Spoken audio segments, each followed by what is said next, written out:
right, it's your boy Baki and Dougie back with another review. Let's get it.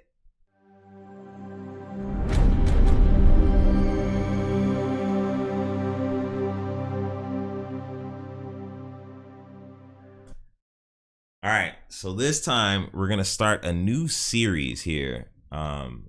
Dougie's gonna try to come through once every other 2 weeks or once a week, whatever we can do. And right now we're gonna be reviewing Star Wars. So we're gonna start in order, because that's how we should be doing it. And we're gonna start with the Phantom Menace.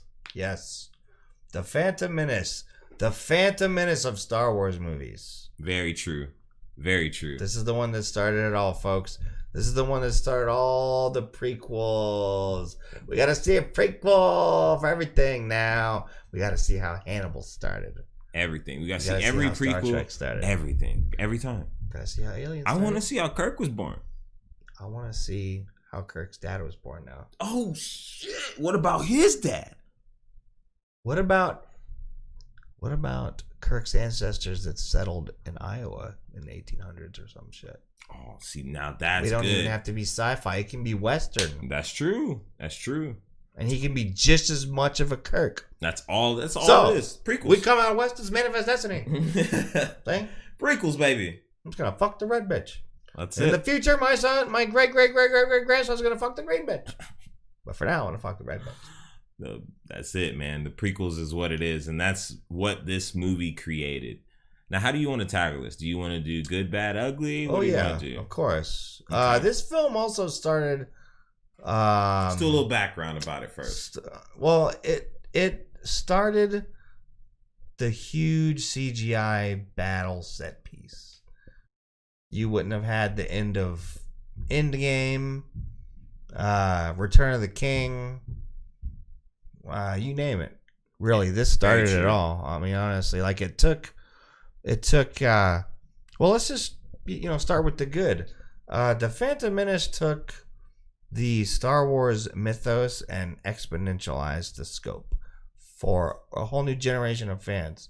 Love it or leave it. Right. It gave you something more to think about. Like I always, that's what I really enjoy about a lot of movies, is where it gives you that little bit of extra to where, like you said, the mythos just expands to now you have all of these ideas and stuff that are now in your head for what is and what will be and what will transpire, Kind of one of those movies where it's, in retrospect, it became better with the addition of future installments. Agreed. At the time, I think the fans were kind of butthurt because they didn't know where it was. Which is funny because they knew where it was going, but yet they were like, well, "Where is this going? Right? How are we getting there? This seems kind of weird, right? But let's still focus on the positive. There was that fucking pod race scene was the part in the theater. I think that everyone really, honestly, just had a great time with this movie. Everyone was laughing, and it was really well done. I think it was the most well done, naturally funny part of the movie for the most part. I agree. Let me say this, bro. So when I was watching this shit, right, I noticed something. Obi-Wan's first few words of dialogue literally explained the entire trilogy that you're about to encounter, and Qui-Gon dismisses it. Did you notice that? Mm-hmm. When he first comes in, he says, I feel something going on. And he goes, what, about the mission? He's like, no, not related to the mission. I feel something elusive, like something in the Force, like unbalanced. And he's like, you're fucking, Qui-Gon's like, shut the fuck up. Like, you know what you're talking about, kid. No. Yeah, you're completely wrong. But Obi-Wan was completely right in that assumption. You know what I'm saying? He's like, Master Yoda told me to look towards the future, and fucking Qui-Gon's like, no, worry about the now. And it kind of shows you right there, like, Qui-Gon's like downfall, if you will, for him missing everything, bro. Because everything, if you think about it, is Qui-Gon's fucking fault. I have a bad feeling about this. I don't sense anything.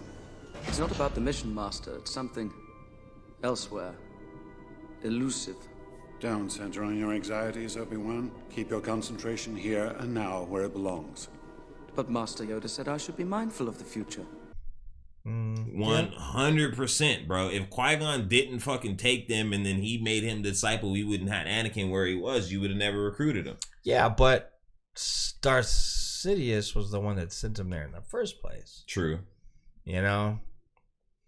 Oh shit, it's gonna be one hell of a review. True. I can tell already. That's true. But like at the same time, like Qui-Gon it was still on Qui-Gon to see all that shit with himself because he was believing the hubris. Yeah, he was believing the prophecy and not realizing that bringing balance to the Force meant killing all the Jedi.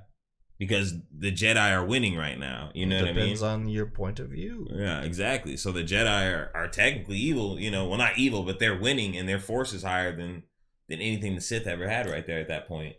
You know? Mm-hmm. So I also think that the score is good too. The score is great. I think the editing is actually pretty tight for this film. The special effects, have they aged? It's rocky. It's rocky. Some points it's really good, and some points it's not. Where I've really noticed the issue is like Jar Jar. The very broad, sweeping scenes where there's really not a whole lot of CGI, like the Naboo Palace, those are still things that hold up. I mean, they're just like these, you know, CGI matte paintings essentially, but they're still beautiful. You know, this is a beautiful film. It's got a lot of color. A lot of color. You know, very bright. You know, it represents the waning days of the Republic and whatnot. There's a lot to like about this movie. There really is. And it's something that over time, there's a lot of stuff that I've come to appreciate this film. I think there are only 2 movies in my entire life that I was utterly disgusted with. Mm-hmm. The first time I saw them, and then over the years, I've come to realize there's pieces of greatness in these films. The other movie is Batman, but we're going to talk about that in our comic book series. So, one of the things that people initially complained about this film was that this is a kids movie that has a lot of political intrigue that was not very intriguing for a lot of people. But I give Lucas props for trying to add something a little new. And for those fans that say there was no scenes like this in the original Star Wars film, you're wrong, because there was a lot of fucking political talk in that film too. Absolutely. If you watch it again and pay attention. They have to have those conversations because that helps explore the lore of what's really going on. You know what I mean? Which is why the future movies are terrible in a certain sense. But anyways, what I also like about the movie is the lightsaber scenes aren't bad. What is confusing to me though is like the way that they use the Force at the beginning of the movie with the Force speed run. That is never see that again. Ever. The only time you see it is in the Clone Wars animated shit, but you like never see it throughout any of Star Wars mythos. There was obviously a lot of ideas going through George's head that he wanted to use and couldn't, you know. Another like, damn, it's super speed. Like, why'd you do all the time? Real fast too, before we absolutely sink our teeth into this fucking movie, is that the concept behind Star Wars was always, it was an homage to just all the stuff, you know, George Lucas liked when he was a kid. Buck Rogers, Flash Gordon, Westerns, Kurosawa films. That's even more apparent in this film. Mm-hmm. He directly lifts sound effects from some of these Flash Gordon serials and puts them into these films. And I think a lot of people misunderstood these films' tone, the prequel films in general, because George Lucas was going for a 1930s, 1940s serial fill with like purposefully horrible acting. Maybe that was the wrong approach, but that was the approach. So I also like the introduction of a lot of the characters is feels pretty smooth how it usually happens. Like how R2-D2 came about, it was pretty fucking smooth in the movie. You know what I mean? Like I didn't have any problems with that shit. Like the introduction to C-3PO was like, okay, this kid's building it or whatever is a little weird, but the fact that he wasn't done and finished kind of gave you like that. Like, all right, I kind of see what they're trying to do here, how they're trying to lay this shit out so they can eventually get into the story where they need to be, you know what I mean, to be that essential piece at the beginning of A New Hope or whatever. So it's a movie that takes you like on a weird, like, I don't know, if you only seen the original Star Wars and then you were to just go to the prequel, it would really throw you off, especially in like nowadays and age. Like for a kid or some shit to go from that to that, to like swap it over, you'd be like, this is still Star Wars? Like it's almost hard for like kids in this day and age to be able to grasp it. But I still think that it has moments that if you give it a chance, you'll still have a pretty good time, you know? Another cool thing about this film is it mirrors A New Hope, but it also mirrors it in a different way, in which in a New Hope, Luke goes from the outskirts of the Empire to another aspect of the outskirts of the Empire, which is the rebellion. So you go from really not seeing much of the Empire from the perspective of Tatooine to seeing like a rebel base, which isn't really much more. In the Phantom Menace, you go from Tatooine to the heart of the Republic, and the transition is just a lot more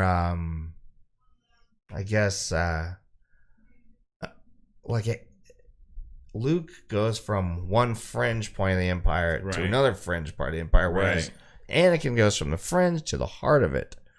And that's where a huge focus of the prequels takes place, is in the heart of the Republic, whereas the classic trilogy really takes place on the outskirts. In the outskirts. You never really see anything of the Empire. That's very true. And what's also interesting, if you think about it that way, is like, it's almost like that spoiled kid. You know what I mean? Like Anakin is kind of like that spoiled rich kid that kind of got brought into everything.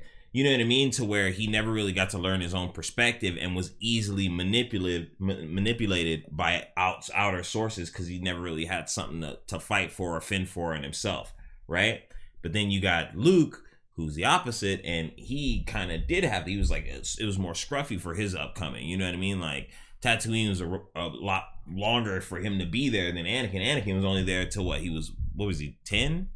If that. You know what I mean? He was super young when they pulled him off that planet still. Luke was already, 16 or some shit like that? You know what I mean? Like 17, 18. Flying. I mean, he was an adult pretty much. Yeah, he was already doing shit. And so he already had a lot of his ways decided about life and upbringing and shit like that. So for him to be able to go to against the Empire, Anakin was that crazy. Justin Bieber of Jedi. Yeah, bro. Like totally molded, man.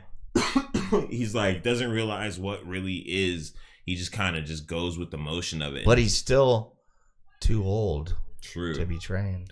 And he was already kind of snarky in this movie too, though. Like he has some fucking like replies where I'm just like, you little shit. You know what I mean? I'm like, this little motherfucker, bro.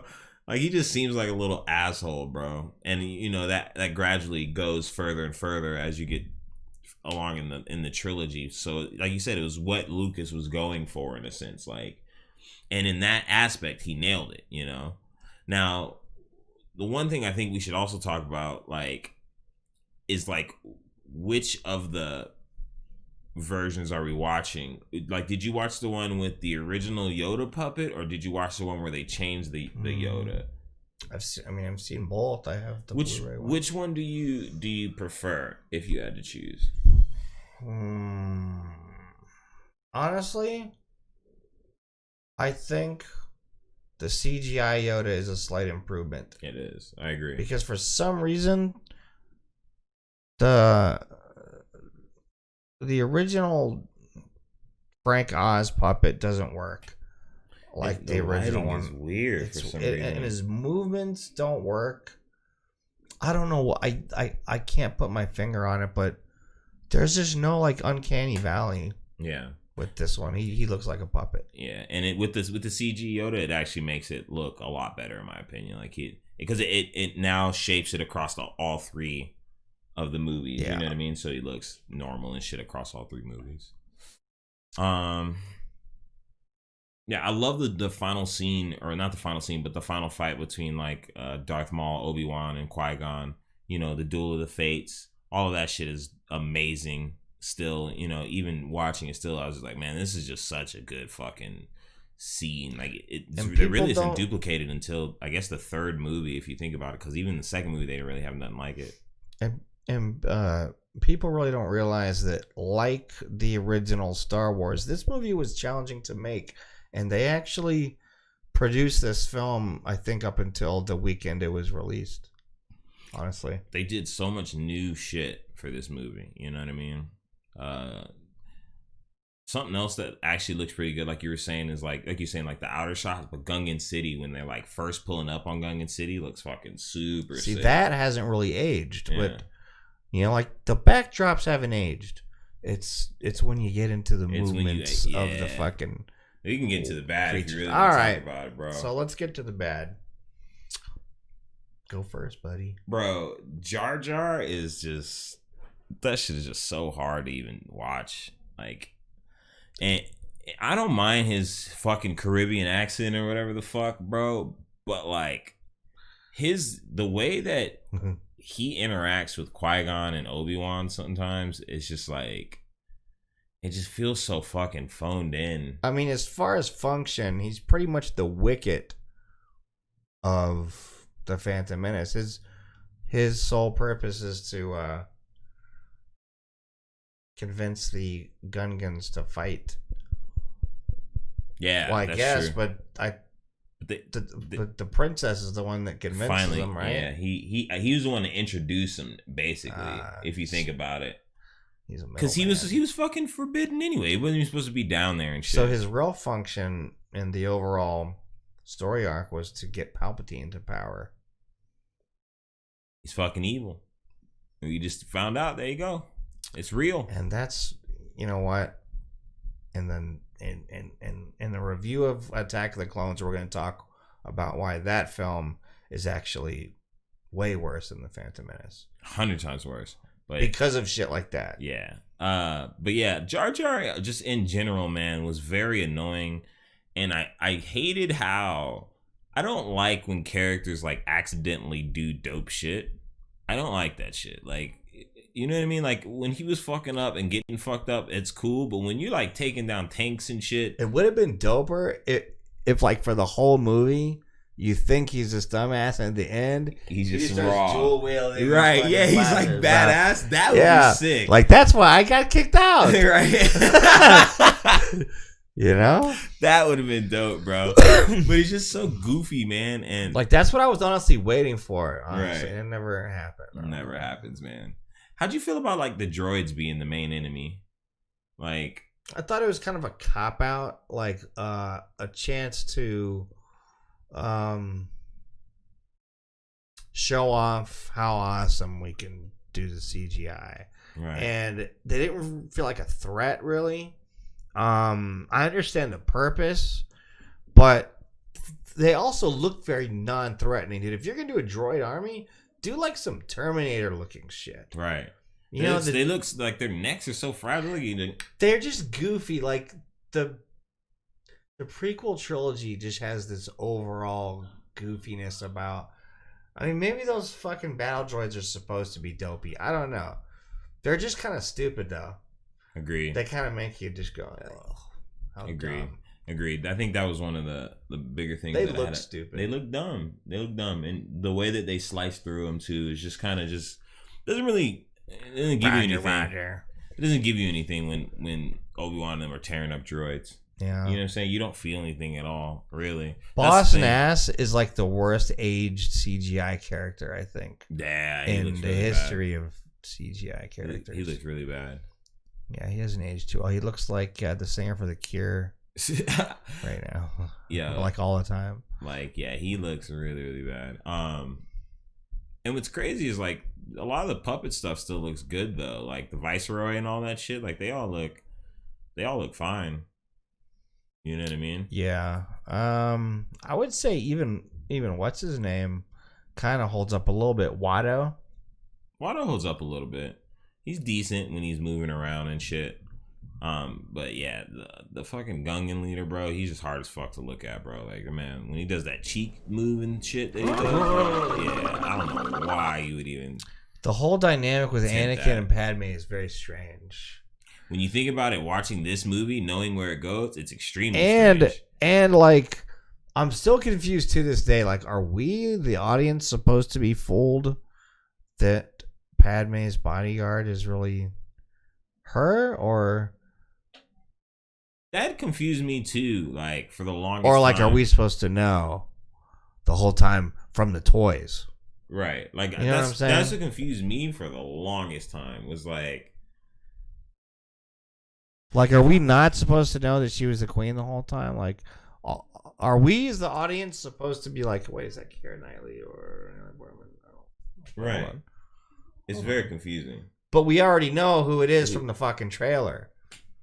Yeah, I was very confused at that in a major way too. That's the one thing I never understood was like, I mean, I get the point of them having it in the movie, but like, I never understood. Like, it didn't surprise us, right? When she fucking announced that she was the queen, they were all flabbergasted. We were like, we knew the whole time, right? It's like, how could you not know? Yeah, you don't see Queen Amidala and for that all but 2 seconds. And her acting when she delivers those lines in that scene is probably some of the worst in Star Wars. I am Queen Amidala. This is my decoy, my protection, my loyal bodyguard. I'm sorry for my deception, but it was necessary to protect myself. Although we do not always agree, Your Honor, our two great societies have always lived in peace. The Trade Federation has destroyed all that we have worked so hard to build. If we do not act quickly, all will be lost forever. I ask you to help us. No, I beg you to help us. Oh, where she announces that she's queen. No, I beg you to join us. Yeah. She was okay in the movie in general, but I kind of think that Padme. But the whole like she's a queen and he's a little boy is kind of weird. It's all weird if you think about it, because he's like 8. And then at 9. The very end, she's like, and he's like, yeah. He got a haircut and shit. And he's a little bit older, so she's like a fucking pedo. Yeah. So think if the roles were reversed, like if he was. Okay. Think if he. Yikers. Okay, hold on. Think if in Attack of the Clones, like if he had been older in the first movie and she had been like 9, in Attack of the Clones, he would have been like, "Damn, you got some big titties now." You grew up, yeah. That's exactly how it'd be. It'd be fucking weird. Yeah, like, do you get your period now? Yeah, it'd be fucking strange, bro. Strange. So I totally wonder. Like, I don't know why. Why do you think they made Anakin so young? Why couldn't they made him I don't like? Know. What would have been wrong? I mean, they already said he was too old. I really don't know. What? It is such a head scratcher. What George was going like too Greek. Would it have hurt if he was like 14? I don't know, dude. It was too Greek. In fact, every time I watch this movie, I just go, "It's supposed to be Greek. It's supposed to be Greek. It's supposed to be weird." Because if you think about it, Luke man, kissed his. When Luke kisses Leia, I go, "It's supposed to be Greek." Like, if you made him 14, 15, something like that, like, sure, I can understand. Because in 3 years of actual training, why not just have Hayden Christensen play him in the first one? Ew. Because then maybe he didn't find him. Did he know about him then? Doesn't matter. Well, if he didn't know about him, then he didn't have him. So weird. That's very true, though. This is what I think George Lucas was thinking. Mm-hmm. He's like, well, I'm going to make Anakin a kid because I want to attract a new generation of little kids. That's true. But I can't have the queen be a fucking kid, too. Or am I going to have 2 fucking kids going around? So, I'll make one of them a pre-adolescent. Possibly. I don't know. Let's just wing it. Yeah. Let's just wing it. This is episode 1. It's weird, man. Like the whole Anakin thing is very strange, and him as an actor in that fucking movie is like that's the worst Anakin you get. I mean, well, actually, I guess Attack of Clones is if you think about it, but Hayden Christensen is kind of in line with 2 and 3 with what he gives you, whereas like I mean, we can sit here and Anakin dissect is this like, movie all day, or we can just go watch Red Letter Media's version of this review, but we're not. No, watch our fucking version. Yeah, you bitch. can definitely watch Red Letter Media. Yeah. You know, they talk You know, about it. if you want to go into detail, real detail, but real detail. we're not going to waste our fucking lives. Nah, bro, we're not doing not on this. Not on this. On something else, I'd be down for it, but not on. Yeah, because we're actually trying to praise this film a little bit. It's not bad, man. Like I said, I enjoyed the watch again. The pod racing is, to me, the pod racing is probably the most epic scene out of any of the trilogy. Besides the final fight between Anakin and Obi-Wan, no? And I really think the whole thing with the kid and his mom and having to leave her behind is kind of that's gut-wrenching. That's rough, bro. He was so young. And she's like, bro, you're gonna have a life. Like, you know what I mean? But let's stay on the bad. That's true. The delivery. It was just about the delivery of this film. It wasn't delivered. It's like it's like the stuffed crust supreme pizza from fucking Pizza Hut. It looks delicious and it's steaming hot when it comes out, but it's like the middle is just gooey and half baked, and it just kind of turns you off for the whole experience off the bat. Mm-hmm. You know, within 30 seconds. That's the Phantom Menace. You know, I saw that movie. This movie fucked up my reputation at school for fucking months. I was like, this is gonna be the best movie ever. We get in there, I've got all my friends, and within 30 seconds, we're kind of looking at each other like, what the fuck did that thing just say? Couldn't understand what the fuck he said. Yeah, that's the thing, too, is that without subtitles, this movie's rough. Yeah. I watch subtitles on everything I watch, so like if I don't have subtitles, it's really hard for when me. When Anakin starts to mac on her in the fucking parts shop, are you an angel? Oh, man. Do you have a quarter? My mom wanted me to call her first time I seen an angel. Did it hurt when you fell from Iago, I think? Yeah, they're fucking you little fuck. The lines in this movie are pretty bad. I heard his parents even like berated him in between takes, like, you're not saying it right. Really? That's probably why he fucked up. Apparently this movie wrecked his life. And Ahmed Best, yeah, the guy that played Jar Jar. Apparently, the guy that played Jar Jar has contemplated suicide, because he's like the most hated character. Because like I wouldn't know his name. Like I wouldn't know that dude. It sucks how the public reacted in such a negative way that ruined these people's lives. Yeah, and we're talking about movies. Yeah, that's not cool. You don't need to do all that, bro. What's crazy is there are people out there that take this shit serious enough that they send death threats. Right. They send like that's letters so weird, saying man. kill yourself. It's very bizarre. That's so strange to me because like I kind of treat like acting and shit the opposite. Like I appreciate the individual, but like when it comes to most shit, I try not to even learn actors' names and shit like that. Like I just let that be their piece if they're that, you know what I mean? Like the more in depth you end up going into it, the more it's like kind of weird in a situation where it's just like, bro, like why do you know so much information about this motherfucker? Like, yeah. What's the point in that aspect? So like that shit ain't cool because they did the same thing to that chick for Last Jedi. You know what I mean? Yeah. They bashed her super hard, and that ain't her fault. Exactly. Rose or whatever her name was, that ain't her fault, bro. Rose You know what I mean? Tico. Yeah, that's not her fault. You can't blame her for that shit. So that shit's not cool. Don't do that shit ever. You know what I mean? Don't fuck up people's lives because it fucking sucked in a movie or the movie fucking sucked in general. You know what I mean? Like, that's not cool. I honestly think The Phantom Menace was just an okay film. Right. And that's what bothered fans was because they're like, do I love it? Do I hate it? I don't know. It's because it was just okay, guys. So yeah, average. All right. If you had to put it on a scale, and I really don't be doing scales too much, but sometimes I do with like movies like these. I think for the series, maybe we should do a scale. 1 to 10. 10 being lightsaber on full hard, ready to fuck the world. 1 being you just holding the fucking hilt. That's it. I'd give it like a 6.5 to a 7. Yeah, I'd probably give it about a 6.5. Yeah, about the same. The third act of the movie is weird because every time it cuts between... Doesn't make sense. Well, every time it cuts between Darth Maul and Obi-Wan and Qui-Gon having this dope-ass battle, you got Anakin doing some weird shit with R2-D2. Like one of the weirdest things on Naboo, just on the Naboo fucking pilot shield, just like taking shit down. It was just this lack of intensity, dude. The last Star Wars movie we had seen was Return of the Jedi, and even though that one was the least intense of that trilogy, it was still more intense than this film. We're sitting here being told that an entire planet of people are starving.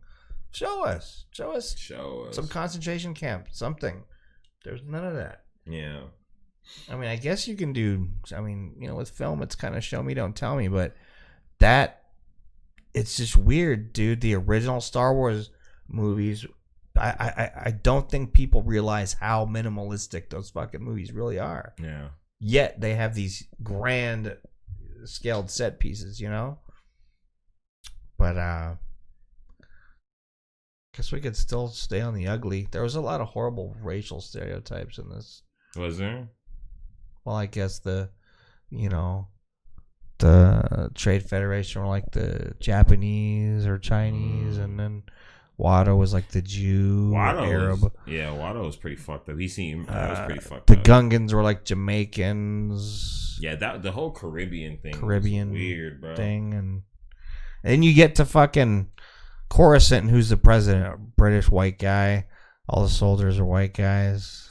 One thing too, like, this isn't really ugly, but like, it's just so weird that the Jedi just sit on top of the fucking tower and just like the council just sits there. Like, you really like even in the later movies, you never really understand like what the council really fucking does. Yeah, because there's no war going on. Right. So they're supposed to keep the peace, right? Right. But what are they doing? Right. Well, I think that's kind of the point, is they have no function. Yeah, that's very true. So they're just training all these fucking soldiers for like no reason. For nothing. It's crazy. Who all get fucking slaughtered in the next movie. So if you think about it, the whole confrontation with Obi-Wan, Qui-Gon, the battle droids at the beginning is probably the craziest shit they've had to handle in fucking, decades. True. Because they probably haven't been doing shit.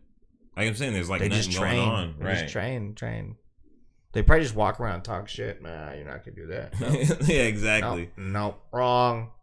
I would have liked to seen more of that, honestly. Because like the little snark comments you get from everybody in the Jedi Council when they're fucking like judging Anakin and shit, like I wish you could have got more of that, because every time you got it was really for exposition for Yoda to be like, something's wrong with the Force, it is, or whatever, you know what I mean? It was always just for a reason, but kind of I wish you would have gave us something else that would have showed us a little bit more about like everybody on the council, because like who the fuck, like the only ones you really know, the main names, like is Yoda and Mace Windu, really, right? You know Plo Koon and all that shit, but you know that through like video games and other, like they don't mention those motherfuckers, do they? No. And like what a lot of fans don't fucking realize is when they think of the prequel trilogies, they think of how stupid the fucking Jedi are and how depressing the overall experience is. In a weird meta way, that's kind of the point. That is, that's the whole thing. They were fucking retards. They're stupid. That's why they got fucking roasted. Yeah, exactly. That's exactly why they got rocked. That's the whole entire point of it. And like Anakin, like what fans were expecting to feel good? I guess that's where Anakin, like Lucas kind of challenged us as an audience and was like, "Did you expect to feel great about seeing a man's downfall? Like did you want to stand up and cheer at the end of this trilogy?" Right. No, because this also mirrored George Lucas's life, right, and how it cost him his marriage and his fucking a lot of his money, Right. He had to pour his all into it. Yeah. So it's like it's a crazy one, man. Because to me, like this movie was like his baby, if you think about it. Like, the original Star Wars is the original idea and everything, but in a way most of that shit was touched by other people, other hands and everything. But he got so big with the Star Wars name after that first trilogy that he literally could do his own shit, you know what I mean? And not only that, but then you got Lucas fucking all the Lucas art shit and all that shit just took over. I honestly think Revenge of the Sith was his baby. and he had no fucking idea where he wanted to like start with it. Like he knew that he had to do a trilogy, but he only had like one movie's worth of fucking ideas. Yeah. I honestly think that. That's true. And the Phantom Menace, it shows because fuck, there's really not anything going on in this movie. There's nothing. They spend half the movie trying to get off a fucking planet. Yeah. Half the movie, right? When he's a fucking Jedi, dude, they could have fucking stole a fucking ship at lightsaber point. That's true. You know, like what the fuck? You put the fucking plot of this film is the most contrived bullshit ever. Yeah, like if we were to try to, I'm gonna put a child in danger so we can leave a planet. It's like, yeah, what is you the just fucking escaped a fucking Trade Federation ship? What is the real plot of the Phantom Menace? If you think about it, like there really isn't an overarching bad guy, if you will. Like it's Palpatine in the shadows, but nothing is solved in any sense, way, shape, or form. Yeah, but we already know who he is, right? So like, what is the plot of the Phantom Menace? The plot of the Phantom Menace was just introductions. Palpatine getting elected to Chancellor. That's true. That happened. That's at the end, honestly right? the real, that's what he sent the Jedi to the fucking negotiations at the beginning to spark this fucking, trade war, and then that's it. The overreaching plot of the first movie is Palpatine getting elected Chancellor. Phantom Menace, but like it's so weird how that like comes about, and it was just very contrived, right? Like everything is so strange about, and it could have been done so much like more simply. Yeah, the way if you think about it, the whole Anakin thing in general is pretty strange. They needed an excuse to do the pod race. That's true. Pretty much. Well, the pod race, he needed an excuse to make Anakin seem viable enough to be able to do shit later on in the movie, because he's got this motherfucker hops in the ship and shit. Yeah, but and he's shooting shit. But he could have had him. That's the thing. He could have been 15. He could have been Anakin. Okay, he could have been 15. Okay, just like Jar Jar, through the whole fucking movie, instead of having the pod race, which it was cool and all, but through the whole movie, you just hear how badass of an Anakin is. At the very end, you get to see. Right. And everything he did at the end, he should have done on purpose. Right. But him and Jar Jar just fucking accidentally. They both accidentally saved the day. Or was it the Force? That's true, too. That's not how the Force works. That's true, too. I mean, it definitely was the Force probably trying to balance itself out in a way, The Force is the ultimate cop-out plot device of all. It's the Force, bro. Yeah, the Force, the Force balances it all, bro. Force, what? It's a fucking balance beam. But yeah, I mean, overall, man, like I said, for an introduction, like if you've never seen any Star Wars and Phantom Menace is your first movie, you probably not watching any more Star Wars after that. You know what I mean? Like you might just let that shit go. Well, I don't think we should talk about it in this review. I think we should kind of wrap this one up. But later on in the Star Wars series, we're gonna talk about the machete cut. I don't know if you know about the machete cut. Yes. Now the machete, I do know about the machete cut. Now that's some shit that's different. We can talk about that. We can do that. Later. That should be a special one, like a little special one we knock out. I'd be well, down with that. We'll just talk about that real quick. So the machete cut is you watch A New Hope, Empire Strikes Back, and then you're like, well, I want to learn more about Anakin now that I know he's his father. Then you watch 1, 2, and 3, and then I guess you watch the last one. Or 6. Or I think you actually skipped the first one. They said skip the first one. Just watch Clone Wars. Yeah, because you really don't need to fucking see him as a little fucking kid. That's what I'm saying. But then you'll wonder, like, how does him and... Yeah, how did he get here? Yeah, you have to know how he got there. I guess you have to. If you think about it, like, the real... Besides Palpatine fucking getting elected, the other thing was getting Anakin off Tatooine. That was the other big thing that had to happen. Was him into the planet. Okay, now here's something I was thinking about, too.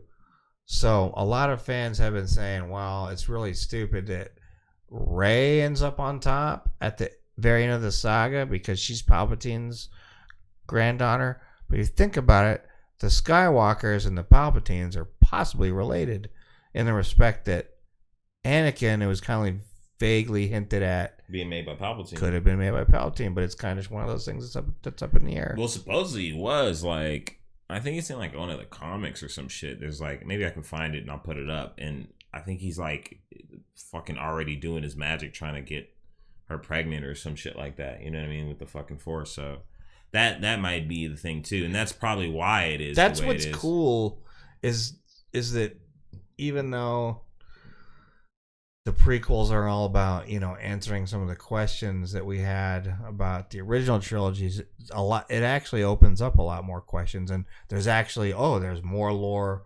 They could do Star Wars movies forever about the fucking how we got to the point where we got. Yeah, to how we got to the Phantom Menace even, because now I'm thinking like, whoa, wow, well, what happened with the Sith? That's what I like. It's like it gives you a little bit of that lore to talk about, man. To me, that shit matters. Like I know, like you said, movies are, don't talk, just show. You know what I mean? But sometimes maybe we should address the fucking midichlorians, the kind of like the elephant in the room of the fucking. Okay, well, how do you feel about midichlorians? Because I'll tell you exactly how I feel about it.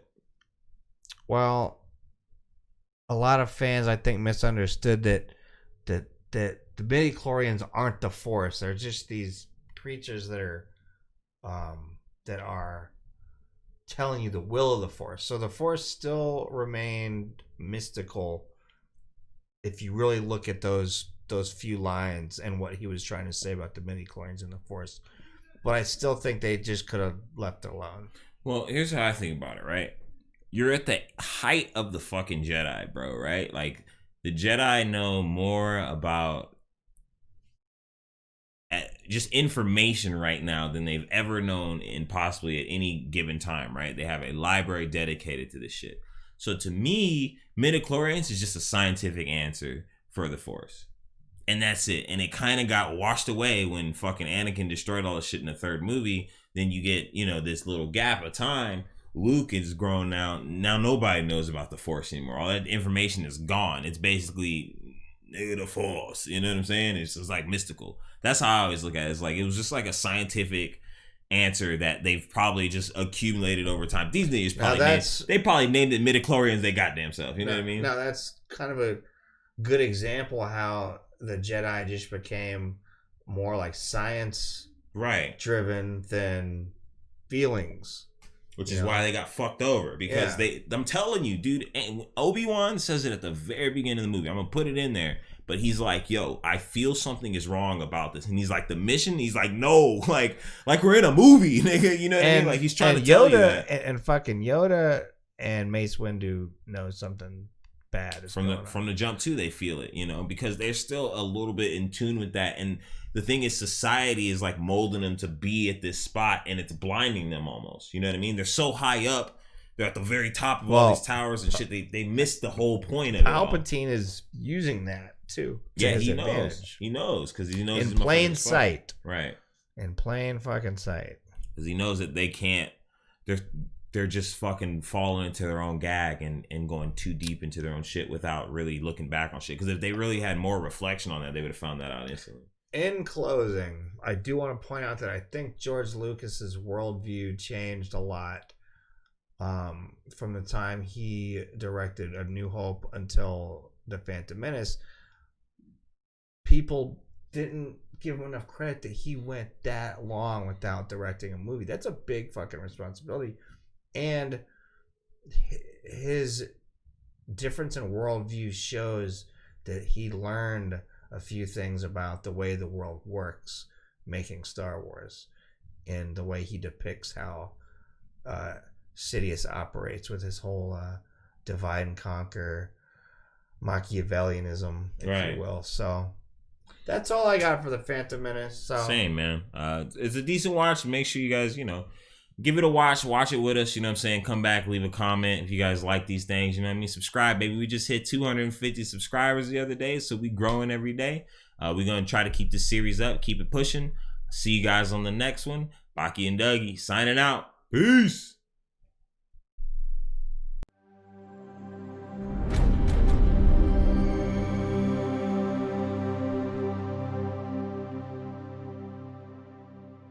Misha no Tinso.